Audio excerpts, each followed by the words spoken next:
across multiple sectors. She's the author of the best-selling book, Change Stories: How to Have Powerful Conversations, Tell Inspiring Stories, and Build Engagement for Transformation, and the host of the top 4 Apple UK Business and Management podcast by the same name. She's on a mission to help leaders and change professionals show up through the stories that they share.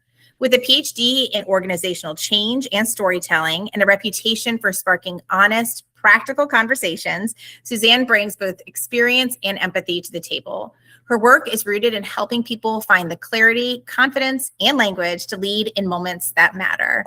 So Susanne, thank you so much for joining us today. And I think Chris is going to pull up your slides, so we're ready to start whenever you are.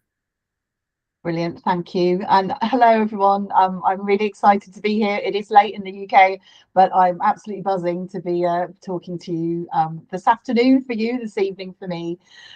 Thank you for the introduction, Meg, and thanks for the invite here. So yeah, I've worked in and around organisation change for about 27 years, and I started off in that very processy mindset of how to create change, which was the thing in Big Four consulting. And I started to get a bit frustrated by that approach. Didn't really know how to do it differently though. So I started to do some research and was introduced to stories as a mechanism, and was just fascinated at how they work in our brains, and how we can use them to create change and transformation. So that's what I'm going to talk to you about today. I've got a few slides to zip through. Very happy to share them with you after. And there's also some templates and PDFs and things. So I'll email them over to Megan so that she can send them out to you. They're all on my website as well if you want to download anything, lots of resources. Chris, would you mind going on to the next slide, please? Thank you. So I'm going to start with a question. How much more information do you think is retained if you tell a story with data rather than just use data on its own? Shout out if you've got any ideas.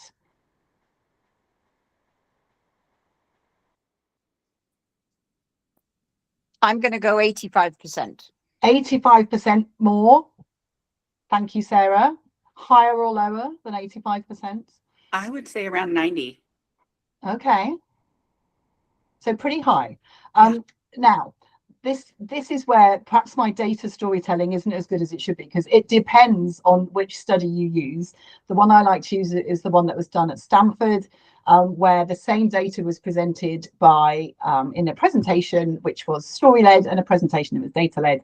And the story-led presentation, people remembered 7 times more of the information than if it was presented just in data. Now, there's other studies which says it's 22 times more, so it depends which study you use.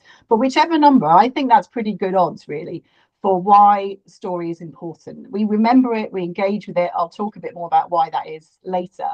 But it helps us to remember. And when we're working in change, when we're working with data and we're trying to talk to people and persuade them of the idea of doing something differently, then if we can create messages which people actually remember, then that's got to be a good thing. And certainly when I started to find this out, that's when I realized how powerful story was. So what I'm going to be talking to you about is both creating a change story, so a story about change, but also how you can weave data in that, because at the end of the day, you have to have both.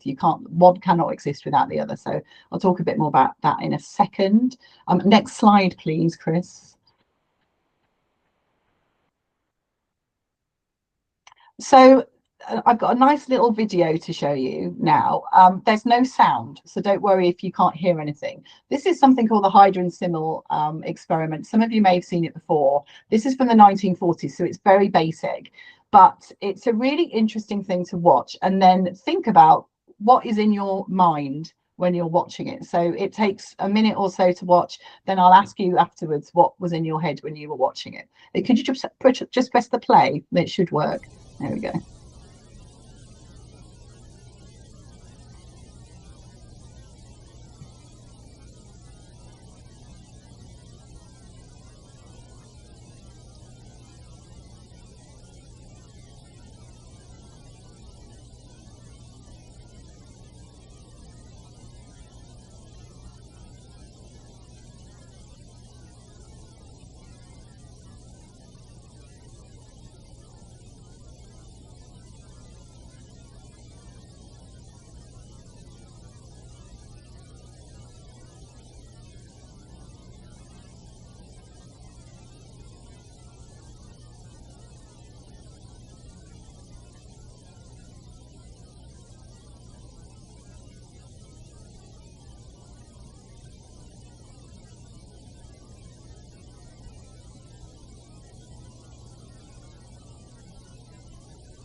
So I've seen this hundreds of times. I still enjoy watching it. So when you were seeing that, what thoughts were in your head about what you were seeing? Either shout at me or put it in the chat, whatever's easiest.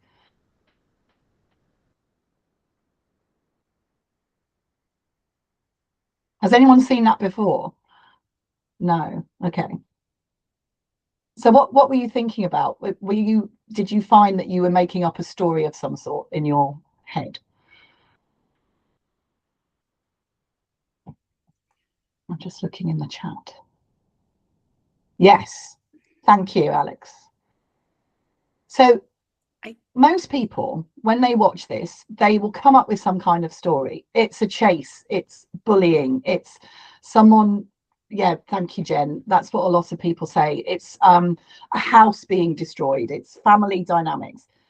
And so 9 out of 10 people tend to make up some kind of story when they see this. What's really interesting is there is no story. It's just a series of random shapes moving around. But because our brain doesn't know what we're seeing, it starts to create a story to help us understand. And this, I always show this when I talk to people about storytelling, because this was the thing that got me into stories to begin with. And it got me thinking, if that's what's happening during change, which, let's face it, is a time when people are really uncertain, I might be standing there on stage trying to explain to people what's happening. I might be advising a board on how to communicate a change effectively. But if I'm not doing it in a way that taps into the brain, taps into that narrative mechanism, then everyone's going to be sitting there going off creating their own stories about what's going on. And that might not be the story that I want to tell. And we can't stop our brains doing this. It does it automatically. So you would not have had any control over what your brain was making sense of. It's a sense-making device to help us understand something that's confusing. And so I realized, actually, we need to be approaching how we talk about change differently, so that we're making use of the power of story when we do it, so that we are communicating in a way that people really understand. And we are helping them to have the story that we want them to know about the change. And I'm sure lots of you will have been in a situation where perhaps there's something going on in your organization and then it all goes a bit quiet and you don't hear anything for a while, and then loads of rumors start to circulate about what's happening. And that's a classic case of people making up their own story about what's going on. So for me, this is a really good indication of how our brains are doing this all the time. So if we're trying to talk to people about anything really, but particularly about change, we need to tap into that power so that we can present things to people in a way that they can really understand. Next slide, please, Chris. Thank you.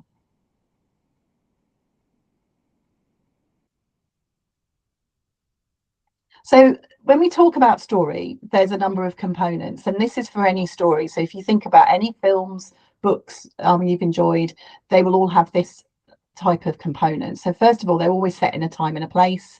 If you think about a lot of films, there's a bit at the beginning where you understand what's happening and where we are and who are the characters. They usually have a consistent structure, so some kind of beginning, middle and end. There's a whole load of structures out there. I'm going to share my own with you towards the end of this conversation. But most importantly, it has emotions. And this is what marks a story out as being different from other forms of communication. So it has emotion in it, but also it creates emotion in the person who receives it. And I know I only need to think about films that I've seen or books that I've read that really grabbed me, and I cried or I laughed or I felt angry. Well, this is you creating emotion, and this is what's missing in a lot of change communication in my experience, that we neither share emotion about how we feel about what's happening, but we also don't create emotion in the people who are receiving it. And actually, that's really important. If we want to create transformation and we want to create action, so moving towards something, people have to feel something, and that needs to be genuine. And I think I hear a lot at the moment when I'm working with leaders of people saying, oh, I'm really excited about the change. And that isn't it. It's actually about making the people who receive this communication feel something, feel excited about what's coming, feel nervous, but anticipating something. All of these are okay. That's what we need to be focusing on. And I think often in change communications, we focus too much on how everything's going to be great and it's all going to work out brilliantly. And actually, we need to focus sometimes on some of the more negative aspects of change and be open to them and talk about them openly.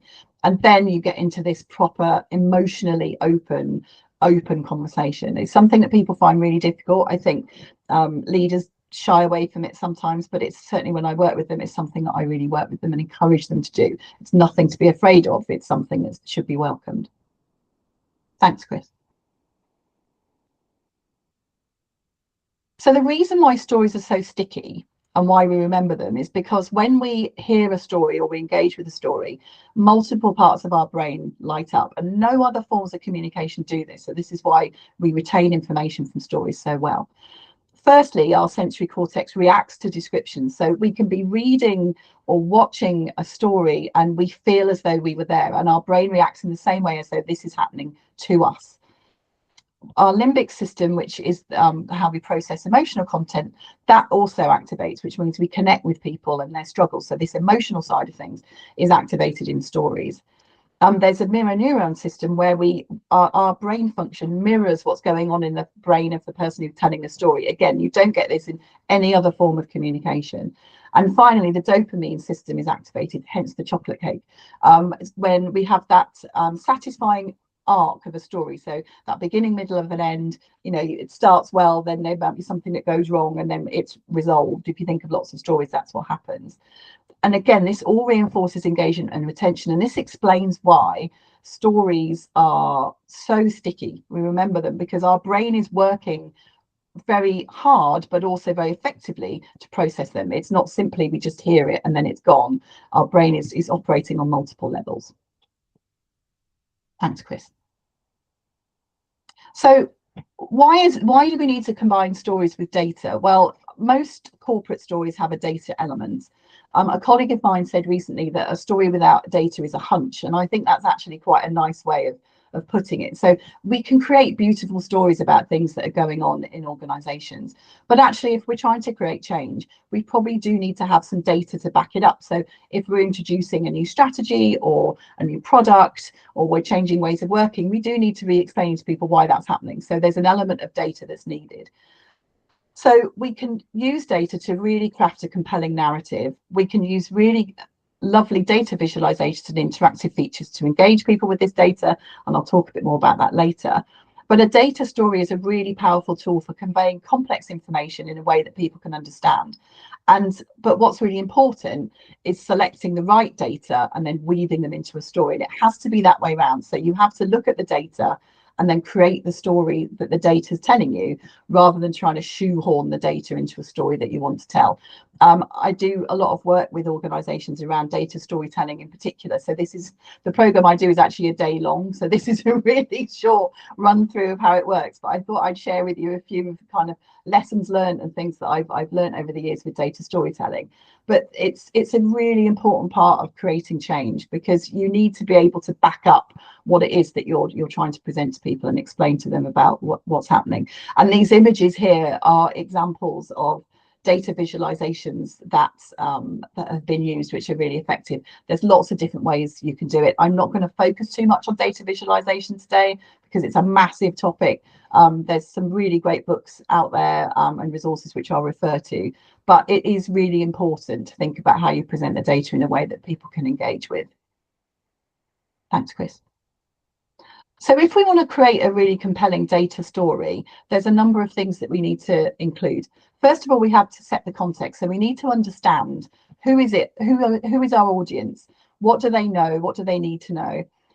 We need to think about the emotions that we both want to create, but also how do we create that emotional hook with our audience? So what are they going to be interested in? How can we get them excited about what it is that we're going to be telling them about?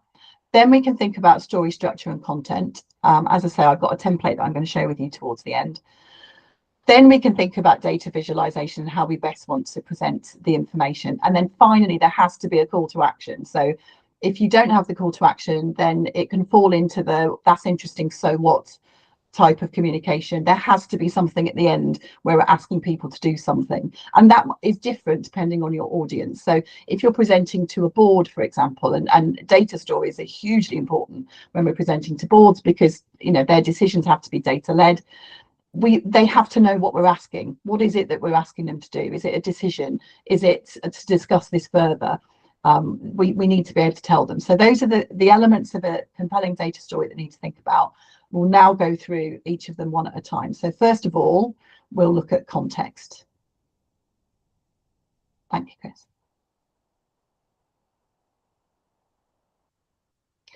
So this is, you have to start with your audience. And I think this is a mistake that people often make when they're communicating or presenting with people, and I've done it too, that you start from the place where you are thinking about what you want to share with them. Whereas actually the place you need to start is what do they need to know? And so the transformation that you're trying to create is in the audience. You want them to do something differently as a result of hearing you speak. So you first of all need to understand who is your audience, what do they know already, how do they feel about it, what's the one thing you want to remember, you want them to remember. And I found a statistic the other day, it was slightly galling as someone who delivers training, that people only remember one thing that you've told them. So I think you need to be really clear about that right at the start and make sure you land that really well. So if there's one core message that you want people to have, then they need to be you need to make that really clear. You need to think about the level of detail, and I talked about boards, but a board has very different needs to a group of employees or a load of stakeholders, shareholders or whatever, that you have to think about who is it that you're talking to.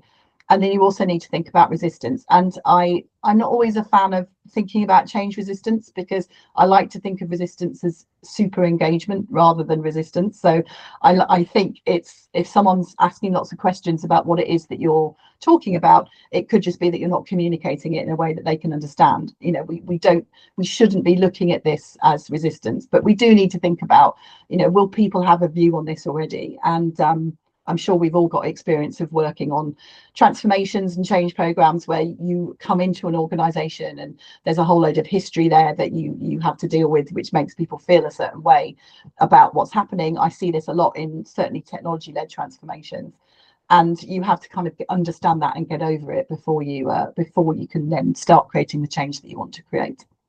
So you understand your audience first. Then you think about what's your objective. So what is it you're trying to do in this story that you're telling the audience? It could be that you're simply informing them or educating them about something, but you could also be trying to persuade them to do something or activate them to do a particular action, or you're there to inspire or entertain. And the approach that you need to take will be different depending on each of those, and you need to figure that out first.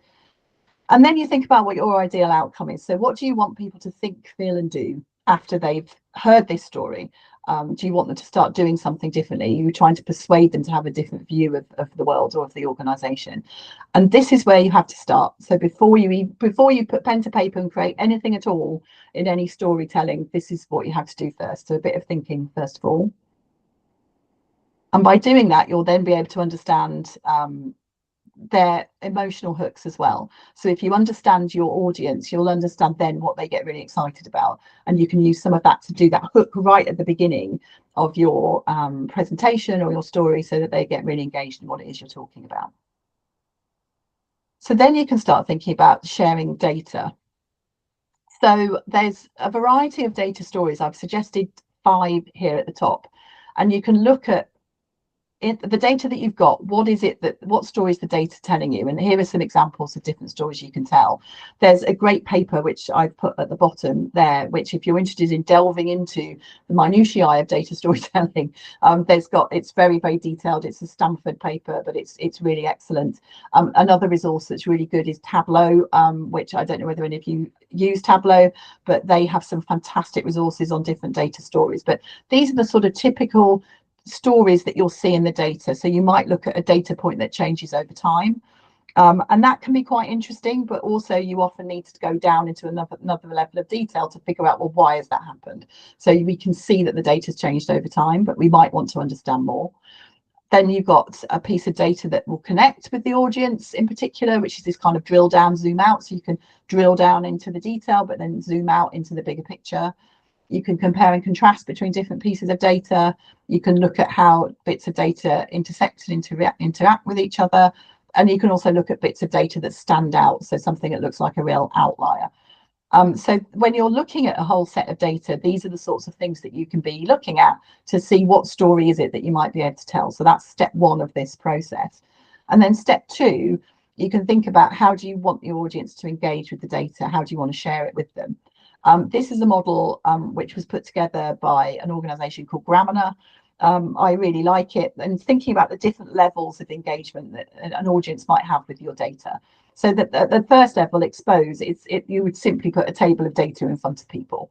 I think, I mean, that's quite boring and people probably wouldn't be that interested in that, but that's one option that you could do. The second option, you are kind of going up a level, is that you then exhibit the data. So you give a visual means to give a narration. So this would be through a chart or a diagram. So this is data visualization, where you're trying to present that table of data in a much more interactive and interesting way. Then you can add to that an explanation. So that's a verbal explanation on top of the diagram about what that means. And then finally, and this is a great option, but not always possible, is you give your audience the means to explore the data. So you give them some means that they can play or experiment. It's not always possible. And sometimes when I'm working with data architects, they're absolutely horrified at the idea of allowing their audience to get their mitts on the data. But if there's a means to do it, or for people to ask questions or to be engaged with it, then that really helps people remember it. So I think at the very least, you should be creating some kind of visual means, but ideally, if you're in a situation where you can present, then you can also provide a verbal explanation of what's going on in their data. So once you've done all of that and you've figured that out, then you can start crafting your data story. And this is a picture of my desk. So this is what I'm looking at the moment without the Post-it notes. But this is me creating a story, and I always work offline first before I go online. And I recommend this whenever I'm teaching data storytelling and change storytelling. If you've never read Gar Reynolds' Presentation Zen, I would recommend that if you're interested in creating really amazing PowerPoint slides, data visualization of any sort. He has some fantastic resources on YouTube. He is absolutely fantastic. So this is his approach, which I've adapted for me. But I always work offline first, and I genuinely think it makes you more creative if you're able to slow down, do some. So I write stuff up on Post-it notes or on cue cards, excuse me, and of all the kind of key things that I want to talk about. Then I start moving them around. So this picture is me coming up with something new, and I'm moving my bits of paper around to start grouping things together. So I can start thinking about what are the core messages and the themes. Then I can storyboard those and move them around so that I structure the story into the order that I want them to have. Then I think about the visuals, and I'll probably draw pictures of those of what I want them to look like. And only then do I go online and start doing it. And I think what I find is if I go into PowerPoint too early, or whatever it is that you want to use to create your presentation, I then get limited by what PowerPoint can do. Whereas if I've done all my thinking offline first, then I can start thinking about what I want to create when I've got my story all laid out in front of me. So this is the approach that I use. I keep it really simple, really structured. The Presentation Zen approach is very much around simplicity, as you think with something that's got Zen in the title. It's simplicity, it's naturalness, it's editing with restraint is another one of Gar's points. So again, you can create lots of different things, but then you have to go back to your audience. What do they want? What do they need? And edit it with that in mind. You don't want to have the audience saying to you, that's interesting, so what? You want them to understand every single point that you're making in your story. So that's why you create it and then you edit. So if we're thinking about a structure for a change story, and a data story will sit within this, this is my template, and I will email a PDF of this out to you, but it's also available on my website if anyone wants it. I created it in my book, but it's based on the kind of beginning, middle, and end structure that I already talked about, but it's more tailored to the sort of business change context. So there's a number of stages. And if you have the template, it's in a PDF, so you can make notes in each of the boxes. And when I've tested it with organizations, usually people can come up with the bare bones of a change story in about 10 minutes by following the prompts. And then you can build it out into something more detailed, depending on the audience that you need. And you could create a very long story or something that's quite short, depending on what it is that you need. So the first stage, Chris, if you could go on to the next one, please. Thank you. So we set the scene. And I said at the start that if you think about any story, when we figure out who the time, the place, and the characters, this is the place where you do that for your change story. So you're thinking about describing who are we as a team or an organization, what makes us different, what do we value, and how do we want to take these values forward. And that last part is really important. There's lots of research that shows that if we understand what people value in the organization, and then we can show how we take that forward during a period of change, people are more likely to go along with the change because they feel that the things they like about the organization are not going to disappear. So there's a bit of work that we need to do here to understand that. But it's nice to do a bit of this at the beginning just to set the scene so that people understand, where we're at and what we are as an organization or a team. Then the second stage, we start to think about what the issue or the problem is that needs to be resolved. And this is where you can bring in your data story. So if you're talking about a change, it should probably be data-led. So you should be able to explain why something needs to happen, why things need to be resolved. So you can bring your data story in here and share some data about the current state and why that's a problem. And we need to talk here about why things that we did in the past are no longer working. So for example, if you're introducing a new piece of technology, it could be that you have to introduce it because the existing systems are no longer working or no longer supported. It could be that the organization needs to save money. It could be that there's new products, more competition in the market, etc. But this is where you state what this is all about. It doesn't need to be super detailed, but it does need to be in very simple language, as this whole story does. Simple everyday language is the key, really. Then we talk about what we're going to do to solve it. So we can talk about what our plan is, but we can also talk about what's already been done. And I realized when I was working on change that often as the consultant, the change person, I could have been working on this for 6 months or a year before we even get out to talk to employees about what's happening. And we need to acknowledge that, and we need to talk about what's gone before, because otherwise we're presenting things that they feel like this is all new. But also we need to be really mindful of the fact of using simple language, as I said before, because what might seem really simple to us when we've been working on this for a few months is not going to be necessarily simple for people who are new to this. So this is where we talk about what we've already done, who's going to help us. So if you've got external people coming in, this is where you can share who they are and how they're helping us. And then we can talk about what the plan is. And again, high level, this doesn't need to be particularly detailed. The next stage is when we talk about why do we need to change and why now, and what will happen if we don't. And I don't think we need to get into the kind of burning platform situation here, where you're trying to frighten people about the terrible consequences of what will happen if we don't do this change. But I also think we need to be honest with people, and I'm a huge believer in treating people in organisations as adults and talking to them about difficult subjects in an adult way. I think certainly in the UK, a lot of organisations struggle with that, and there's a lot of kind of parental behaviour sometimes by leadership, but in the long run, it doesn't help. So we do have to be honest here about why do we need to change, why now, and what will the consequences be if we don't. I think it's just useful for people to understand. And I'm thinking back to a change program I worked on a while ago. It was an Oracle implementation, a big ERP. It had to happen because the organization was no longer protected. So all the systems they were using were out of date. They were at huge risk of a cyber attack. It had to happen. And although it was going to make life difficult for people because they were going to have to do things differently, people could understand that this was important. So we need to explain that to people here. Again, these 4 stages are not detailed. It's just a bit of scene setting so people can understand. But this next bit is the bit that's really important.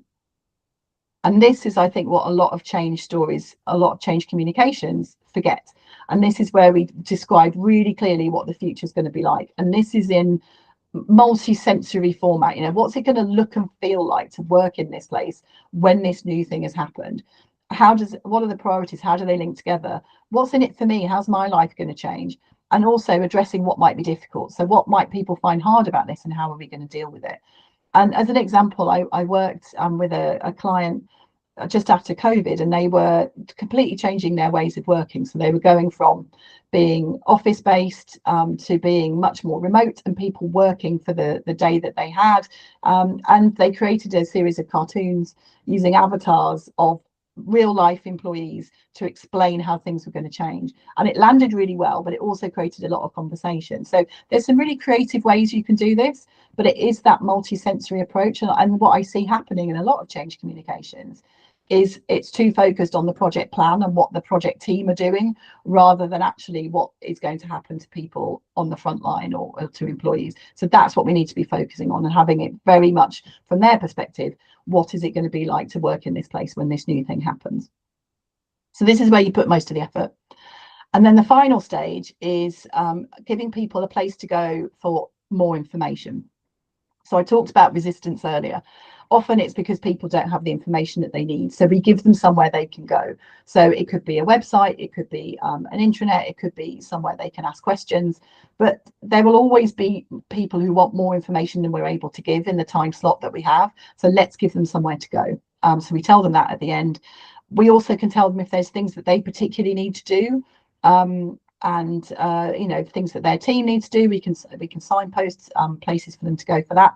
But this space is really important, and again is something that's often missed. We need to give people somewhere to go and ask questions and encourage that questioning, so that then we can get feedback on what we're doing.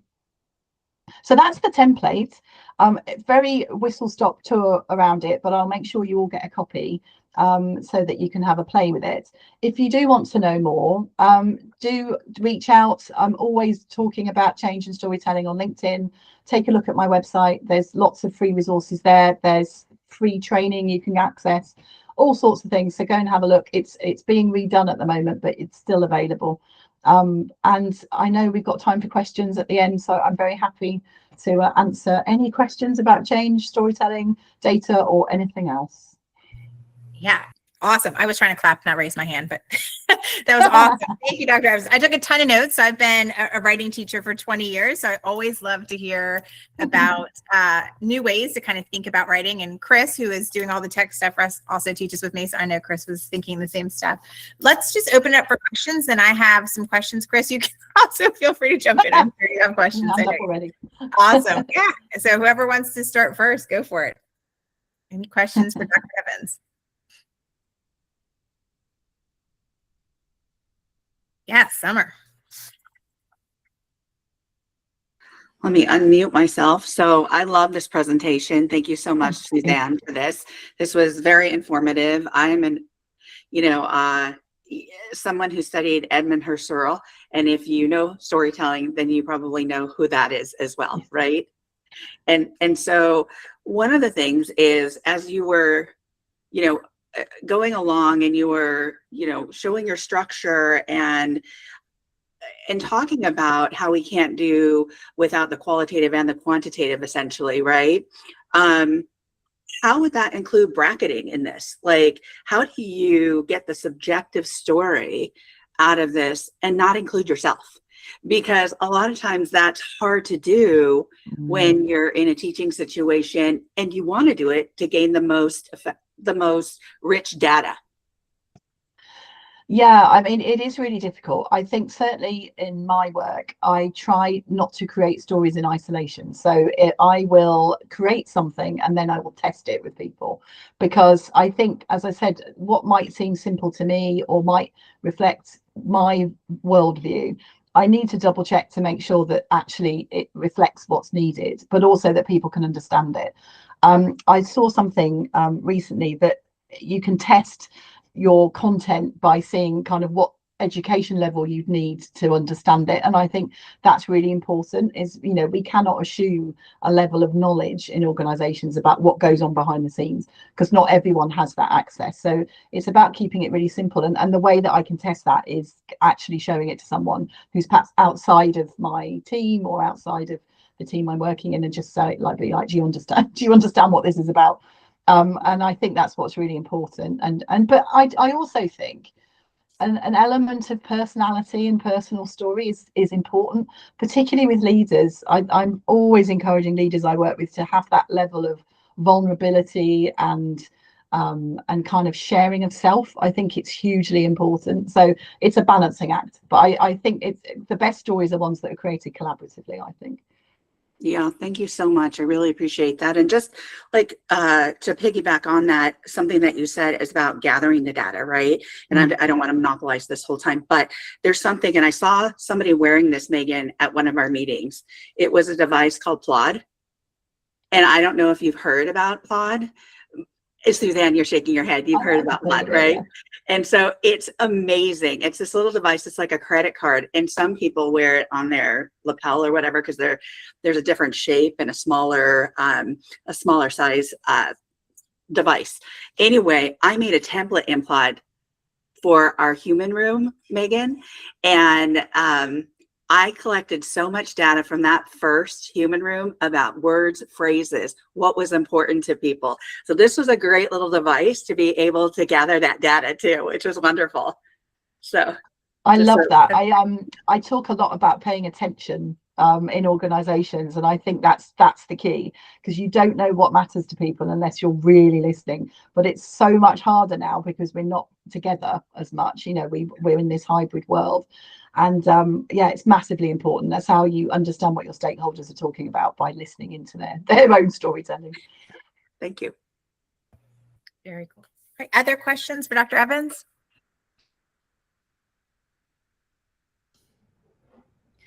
I just wanted to say a couple comments. Dr. Evans, that was a fabulous presentation. Thank you. I love storytelling, and I'm always looking for ways like to enhance storytelling, you know, starting from the actual story, the data, but then drawing it back to the audience. Like, why is this important for me? Like, you know, as far as dependent upon who your audience is. But one thing I really liked that I certainly have not done in the past is when you listed like your PDF and how you had like, what will the future look like really painting that picture and drawing everything together. And then also the what will happen if we don't. I've done like, even like with posts and stuff, like, you know, potential long-term implications, like kind of thinking, because you don't know. But like, do you have any recommendations as to how you even structure or verbalize that, like, you know, properly, if you will? I mean, it is really challenging because we don't always know, right, what's coming. And I always recommend a degree of honesty here, that it's okay not to know. And I think we just need to front up with that and say we don't know, but we're trying to find out. And I think that's really key. With leaders, I think people feel like they have to know everything, and we don't. And it's human to not know, and that's okay. So I do think we need to do that. I think it's about trying to do it in a way that isn't scary. It's not like overly scary for people, but is also realistic. And that's the balancing act to strike. And the way you do that will be different for each audience, to be honest. And it's about, I think, understanding people's tolerance for risk and for knowledge and for not knowing. You know, some audiences, you might not want to have that level of not knowing. So, you know, if you're presenting upwards to a board, for example, you may want to be more certain of what it is that you're talking about. Equally, to employees, you might want to be more certain. But I think the worst thing to do is to pretend to be certain when you're not. And I see it a lot in organizations. You know, they'll present something and the leaders will be asked, you know, is anyone going to lose their job? And then they'll say no, because they don't want to frighten people. And then 6 months down the line, people do. And then that's it, you've lost the room. So it's okay to say, you know, we don't know that yet. We're working on it. We're going to try everything we can for that not to happen, but I can't say definitively no. I think that's fine. And then you can explain how you're going to mitigate it, what sort of things you're going to do. It's that sort of level of honesty and trust, I think, that you need to try and create. Excellent. Thank you so much, Dr. Evans. Excellent presentation. Thank you so much. Thank you. I think Sarah has a question. I do, yeah. Hi, Suzanne. Hello.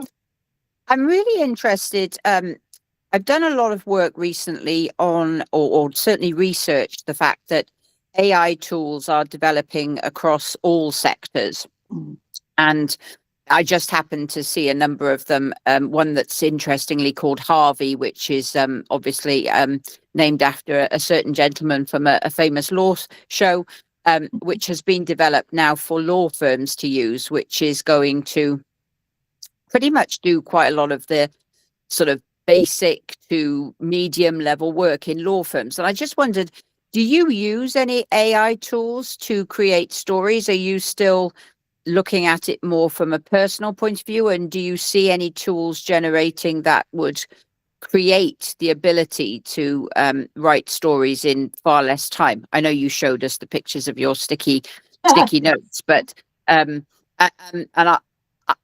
I sit on the fence on this, in the sense that I do think that old-fashioned creativity is great, but we have to embrace AI as well. And are you aware of tools around storytelling that are useful for people? It's such a great question. It's something I'm asked a lot. So I'm still quite low tech with my approach to storytelling. As far as I know, there is not yet any AI or large language model that is able to create stories.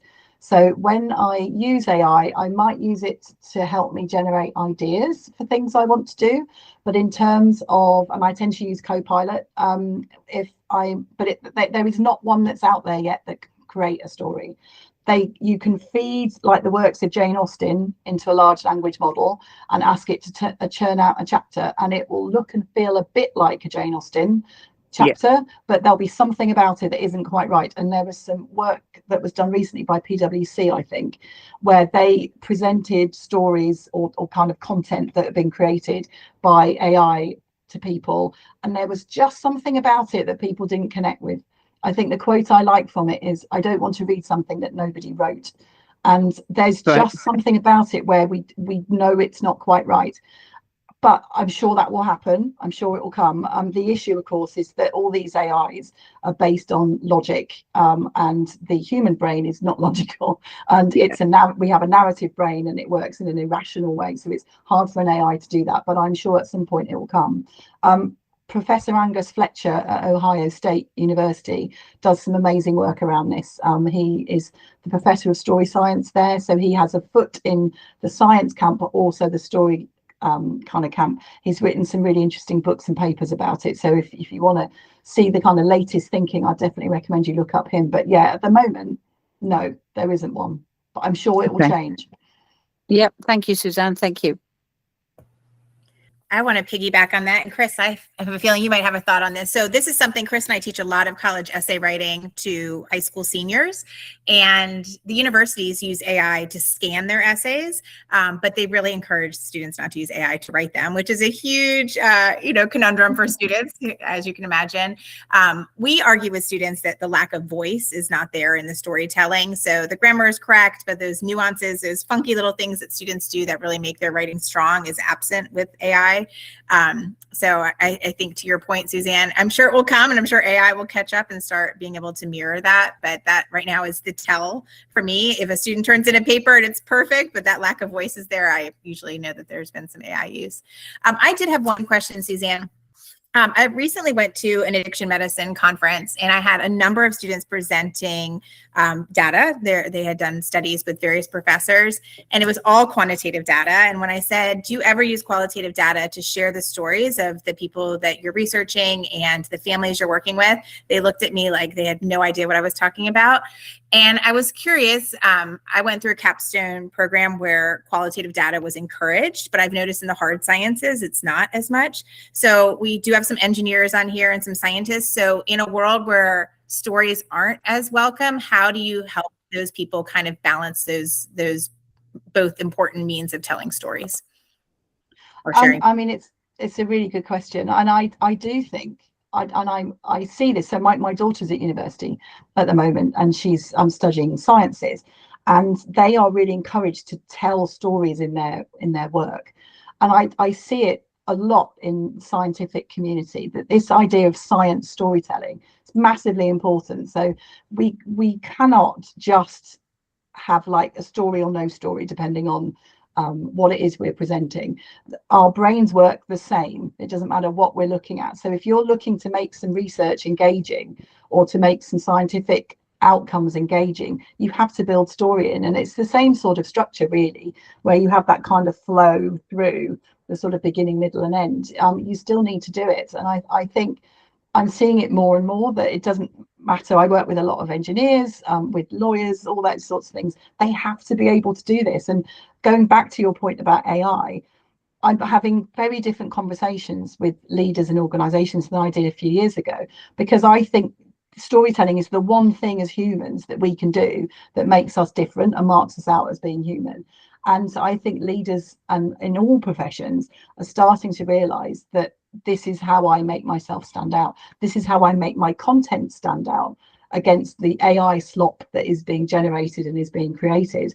And so I think it's a really interesting kind of point now for storytelling. And I do think, compared to where I was and the conversations I was having 10 years ago, where I was really having to convince people that this was a good idea, now I think people are coming to me and saying, look, I know I need to do this because I need to make myself different, and this is how I do it, or this is how my company does it, or this is how my faculty does it. We have to do it through storytelling. So I think, I mean, I know I'm obviously a big believer in storytelling, but I genuinely do think there is something there for everybody, whatever field you're in.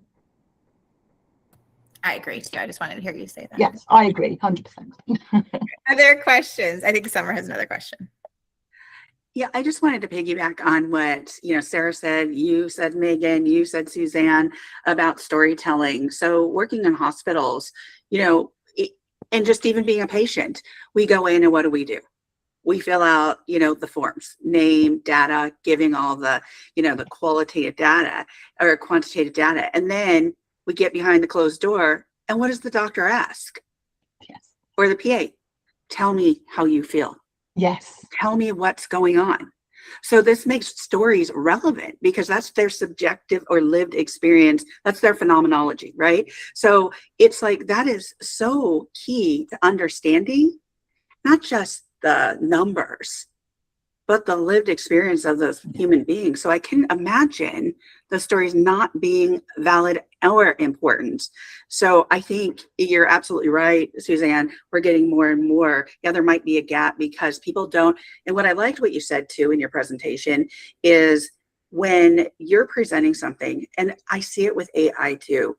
And Scott Newton, he was with managing partner of Thinking Dimensions, and Amanda Nolan. They are HR gurus. They fly around the world. And anyway, they basically said, if you're not explaining what the issue is or the mission is or what the problem is, then people aren't going to feel connected or a sense of trust. And so I love that that's what you said in your presentation, because I don't think things go far when you don't have that connection with your folks. And so thank you again for this wonderful presentation. It just got me so stimulated. So sorry. But thank you, because Megan, I think, yes, stories are so important. So I think they're so important. Thanks. All right. Thank you. Sorry. I was going to say I have one question, because I know we have people here that are in all different roles. Some are in their own business. We have some educators on here, entrepreneurs. So I'm curious how, I'm going to throw this in the chat, but how can you use storytelling to share data in your current role? So is there something, after kind of listening to Suzanne's approach, Jenny, I'm curious to hear from you. I don't know if you're in a place where you can talk, but any thoughts on how you could use storytelling in your current role? Well, I can tell you the story about this little kitty cat. Oh, cute. So I think you weren't there. I'm not sure if anybody was there, but I recently had to give a presentation, and the person who went before me only used data, just data, charts, graphs, and the the executives, they hammered them on questions and challenged the data. And I went from my heart when I gave my presentation and told the story about the people on my team and what we did.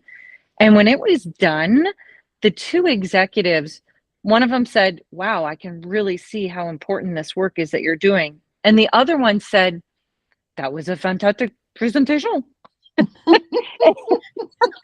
That's your best British accent. That was great. Right. And so that just what you talked about with telling the story, I learned it by accident. I love that. And proved it. I love that. And it's so interesting because I think we often think in order to persuade people, we have to tell them data. We have to like bombard them with information. But actually, it's too easy for someone to argue against that in their brain. Whereas if you are explaining exactly as you did, Jenny, a story, the reality, we get sucked into it and then we're interested and then we're engaged with it. And so that's the difference. And you can, if someone disagrees with your data, then they'll argue with you all day long, but they're not going to argue with your story because that's your experience. Right. I love that. And And the Jenny cat also. And Jenny works with all engineers. So she definitely has a different crew. Any other thoughts how you can use storytelling to share data in your current role?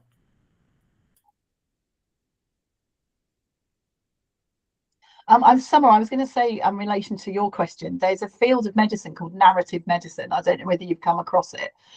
It's really fascinating how doctors are taught how to ask questions and elicit narratives. There's a doctor in the UK called Dr. John Lorna. He's been a guest on my podcast. So if you wanted to listen to his episode, he talks about how that process works and how he trains doctors to elicit stories from patients. Now, what was the name again? I'm sorry. It's Dr. John Lorna. So it's Launer. Okay, great. He's fascinating. He's This really fascinating. Thank you. Yeah, I was doing a presentation at George Washington one time at university, and these people were like deer in a headlight. They were like, we ask what kind of questions during the evaluation? They were just stuck. It wasn't numbers. It was like asking for the story and how they did that. They were really stuck, and it was a room full of PAs and medical students. So I was just like, oh gosh, we need more of this. So thank you, Susanne. You're welcome. All right. Well, I want to honor everyone's time. Susanne, that was awesome. Super helpful. I took a ton of notes. I have lots of ways to think about storytelling that I have not thought about before. I loved all the brain science that you gave too about why stories really resonate. I always tell my students that people remember stories, but thank you for giving us the biological reasons of why that happens. Chris, if you can go to I think it's like the second to last slide, just about the mentor mixer. So just to back one before that. Right there. So this is for anybody that's on this call. We have Sarah is flying in from the UK for this event in August. We actually had a private donor yesterday who gave us a donation to allow 10 college-aged women to join Women in Change for the year and to attend this mixer free of charge. So we're really, really, really thankful for that. It's awesome. Jenny Garrett is going to be representing the UK. She's going to give us our opening message, which is really great. I'm sure Susanne and Sarah, you're familiar with her work in London. And then Dr. Tamika Ferguson is actually at the university where I teach. She's the Associate Dean for Education. She's awesome. So she's coming to give our keynote. So if you know of, and Courtney, I know you're not close, but if you know of any early career professionals that might benefit from that scholarship, they obviously don't need to attend the mixer, but if you think having a year of subscription for Women in Change, we have 10 of those available, and I just posted them on our website today. So please help get the word out, because we want to make sure that all women have access to the type of programs that we're running, and experts like Susanne and Dr. Beck and Dr. Watson and everyone who's come on to kind of talk about different topics. So I'm not going to go through what we do with Women in Change because I know everyone on here already knows, but thank you so much for your time. I know I learned a ton, and I look forward to seeing you guys soon. And thank you, Chris, for running all the tech. You did a great job. Thanks, Awesome. Megan. Thank you. Bye-bye. Thanks, everyone. Bye-bye. Bye. Take care. Bye-bye.